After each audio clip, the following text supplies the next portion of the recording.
قبل ما تتوجهي للمحكمة رتبي خطواتك علشان تقدري تحصلي على النتيجة اللي تتمنيها.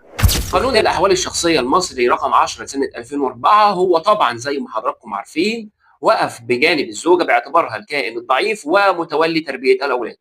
ولكن السؤال ليه أغلب السيدات بعد ما تفشل في الحلول الودية وتتوجه للمحكمة لا بتعرف تاخد الفلوس اللي دفعتها على العيال ولا كمان بتعرف تتطلق؟ الإجابة باختصار إن القانون اداكي حقوق كتير ومتعددة ومتشابكة، ولكن للأسف أنت ما بتعرفيش توظفيها. وأنا جاي أوضح في الفيديو ده الخطوات اللي ممكن حضرتك تتبعيها خطوة مع خطوة عشان تقدري تتحصلي على حقك. أول حاجة ترفعي قرار تمكين على مسكن الزوجية إذا كان في أولاد. تاني حاجة قائمة المنقولات، تتوجهي للاسم وتحرري محضر بقائمة المنقولات أو ترفعي دعوى قضائية بقيمة المنقولات الزوجية.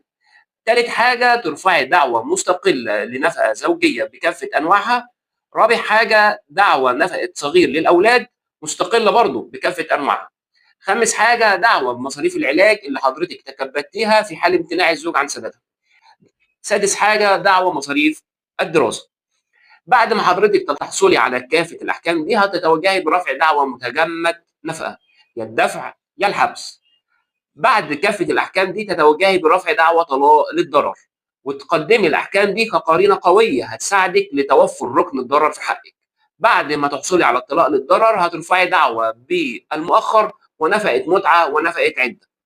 احنا بنذكر بعض بكافة الخطوات دي لأن أغلب السيدات بتتوجه دون دراية برفع كافة النفقات بكافة أنواعها في دعوة واحدة، وبكده ولا هتعرف تحبس الزوج ولا هتعرف تاخد فلوسها ولا كمان هتعرف تتطلق منه. قبل ما تتوجهي للمحكمة رتبي خطواتك علشان تقدري تحصلي على النتيجة اللي تتمنيها. وختاما ربنا يحفظكم لأسركم ويحفظ أسركم ليكم.